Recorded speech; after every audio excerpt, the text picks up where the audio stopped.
Connected है, दूसरे दिन 1000 लोग कनेक्टेड है, तीसरे दिन 5000 लोग कनेक्टेड है।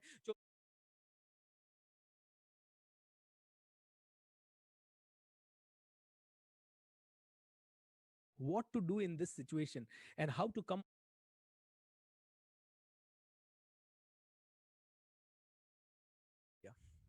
दोस्तों, वापस से ये वर्कशॉप हो रहा है 3 तारीख से, ओके, 3 जनवरी से। इस बार प्लीज आप सभी को सपोर्ट करना है इसको।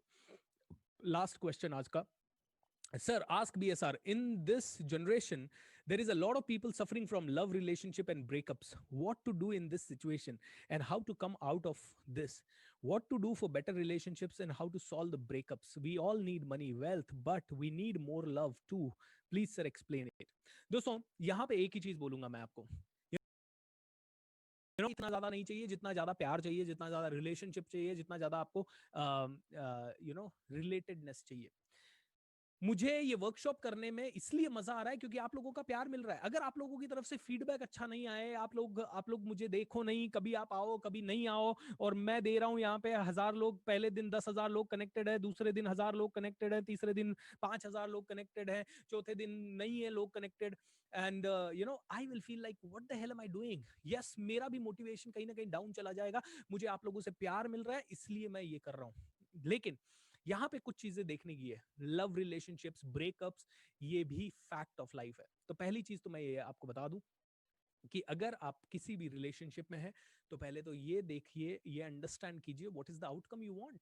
ऑलराइट, प्रॉब्लम रिलेशनशिप में ब्रेकअप के बाद जो आदमी गिव अप कर देता है ना, वहां पे है। ब्रेकअप तो होगा ही होगा, आप रिलेशनशिप में जाएंगे तो ब्रेकअप होगा ही, क्योंकि आदमी देखा, अरे पहली बार मिले, सब कुछ अच्छा अच्छा लग रहा है, 2 पार्टनर बन गए, पार्टनर बनने के बाद समझ में आता है अरे रियलिटी क्या है, अरे ये तो मेरे जैसा है ही नहीं, ऑलराइट ये मेरी जैसी है ही नहीं, ब्रेकअप खत्म। ऑलराइट, अब ये ब्रेकअप जब हो रहा है उस समय कहाँ आप फोकस कर रहे हो? तो यहाँ पे पहले दिन जो मैंने आपको बोला था वो ही वापस रिपीट करूंगा। 3 चीजें आपकी लाइफ को डिसाइड करती है। One is physiology, second is language, and the third is focus. Language, physiology और फोकस, इन 3 चीजों पे के हिसाब से बनता है आपके माइंड में मीनिंग। ओके, फॉर एग्जांपल जब ब्रेकअप हो गया, आप ऐसे बैठे, मेरी तो जिंदगी खराब है, आपकी फिजियोलॉजी डाउन है, और आप लैंग्वेज, मेरी जिंदगी खराब हो गई, मेरा ब्रेकअप हो गया, मेरा तो जिंदगी अब तो मर गया मैं, ये हो गया वो हो गया। आपकी फिजियोलॉजी डाउन है, आपकी लैंग्वेज डाउन है, और आपका फोकस है लाइफ की बुराई के ऊपर। अब जिंदगी में आपने मीनिंग दे दिया, मेरा ब्रेकअप हो गया, मैं बहुत अनलकी हूं। अब आप मीनिंग गलत दे दिया तो लाइफ भी अब गलत होने वाली है। ऑलराइट, लेकिन उसी क्षण में जब आपकी ये सारी सिचुएशन चल रही है, यू सेड यार अब मेरा ब्रेकअप हो गया, लेकिन मम्मी पापा के लिए जीना है यार, मेरे को कुछ तो करना है, मेरे माँ बाप ने 40 साल 30 साल 20 साल मेरी जिंदगी को दिए, I want to change myself, I want to really become the best. And उसी समय आपने कहा यार आज के बाद मैं किसी को भी इजाजत ही नहीं दूंगा कि मुझे रिजेक्ट करके जाए। ओके, आज के बाद मैं किसी को इजाजत ही नहीं दूंगा कि मुझे रिजेक्ट करके जाए। उन्होंने मुझे रिजेक्ट किया, मैं इतना पावरफुल बनूंगा कि इस जैसे 1000 लोग मेरे सामने आए। और मैंने आपको एग्जांपल दिया था कि इंटरव्यू में जा रहे हो, इंटरव्यू में रिजेक्ट हो गए, have the guts and tell him, कोई हमें ठुकरा दे हमें इसका गम नहीं, बड़े बदनसीब हैं जिसकी किस्मत में हम नहीं। एंड इंटरव्यूअर को बोलिए सर थैंक यू, आपने मुझे रिजेक्ट किया, अब मैं आपसे वादा करता हूँ 10 साल के अंदर आप जैसे 1000 को या 500 को नौकरी पे रखूंगा। यू नो, उसी सिचुएशन से कुछ अलग मीनिंग निकालना। अच्छा, कोई जरूरी नहीं है कि उसको जाके आप उसी इंटरव्यूअर को बोलो या उस लड़की को बोलो या उस लड़के को बोलो, कोई जरूरी नहीं है, लेकिन मन में जो बोलोगे वो डिसाइड करेगा कि आपका फोकस कहाँ है।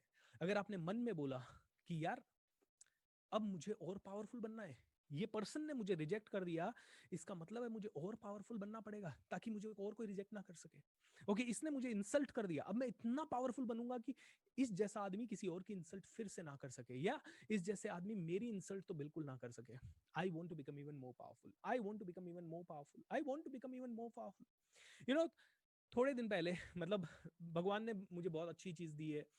लाखों लोग मेरे ट्रेनिंग प्रोग्राम्स देख रहे हैं, वीडियोस देख रहे हैं, एंड अच्छा खासा एक ब्रांड बना है, अच्छा खासा एक नाम हुआ है।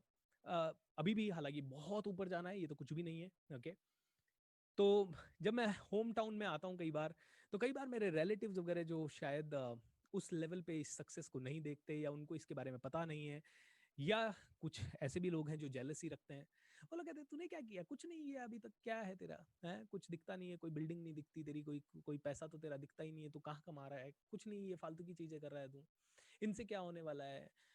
And this happens. तो मैं उनसे पूछता हूँ बड़ा एक्साइटेड होके, तो क्या होना चाहिए, मतलब नहीं तेरा ऐसा पैसा ऐसा दिखना चाहिए, कोई तेरा सेट बिजनेस होना चाहिए, तेरे पास कोई बड़ा बिल्डिंग होना चाहिए जो दिखे लोगों को। तो जब वो लोग ये बोलते हैं तो मैं अपने डायरी में एक गोल लिख देता हूँ कि अब एक बड़ी बिल्डिंग चाहिए, अब एक बड़ी लैंड चाहिए, because I give a meaning to this situation कि भैया ओके, इसने मुझे एक और गोल दे दिया, इसने मुझे एक और गोल दे दिया, अच्छा मतलब सक्सेस का मतलब ये भी होना चाहिए, ठीक है एक और लक्ष्य। जब भी लोग आपके ऊपर पत्थर फेंके उनको कलेक्ट करो और मंदिर बना लो, तो आपके पास है ऑप्शन है, या आप उन्हीं पत्थरों को लेके उन पे वापस फेंक दो, ये भी आपके पास चॉइस है। मंदिर बनाना ज्यादा बेटर है। उनको लगेगा उन्होंने आपके ऊपर पत्थर फेंका, लेकिन आपने तो धीरे धीरे मंदिर बना दिया। दो सच है beautiful way of living, am I right? So, very nice. Shake your body, everybody. Shake your body. Yes, physiology should be powerful. And अपने आप को बोल दीजिए, I am the best. एक बार वापस से बोल दीजिए, I am the best. Great. Okay. चलिए आज का सेशन शुरू करते हैं दोस्तों। ये 3 सवाल थे और तीनों सवाल रेलेवेंट है दोस्तों। सवालों का आप सवाल पूछिए, जितने ज्यादा आप लोग सवाल पूछेंगे उतने ज्यादा रेलेवेंट होंगे। कल से मैं 5 सवाल लूंगा ताकि हर डेफिनेटली हर सेशन का एक यूनिक टॉपिक तो रहेगा ही रहेगा। सो आज का यूनिक टॉपिक हम लोग स्टार्ट करते हैं। आज का टॉपिक रहेगा the ultimate gift of human mind which is called visualisation. आज आप समझेंगे विजुअलाइजेशन होता क्या है, आज आप समझेंगे विजुअलाइजेशन के रूल क्या है, आज आप समझेंगे विजुअलाइजेशन से क्या क्या पॉसिबल है। लेकिन उससे पहले एक बार फिर से इस वर्कशॉप की फिलॉसफी है, when you support the world selflessly the whole universe support you endlessly। जब आप पूरी दुनिया को सपोर्ट करने की कोशिश करते हो तो पूरी दुनिया आपको वापस से, ब्रह्मांड अपने आप आपको सपोर्ट करेगा। जब आप इसका इसका एक छोटा सा उदाहरण दूंगा दोस्तों। जो आदमी सिर्फ अपना घर चलाने के लिए जिंदगी जीता है वो जिंदगी भर में सिर्फ अपना घर चला पाता है।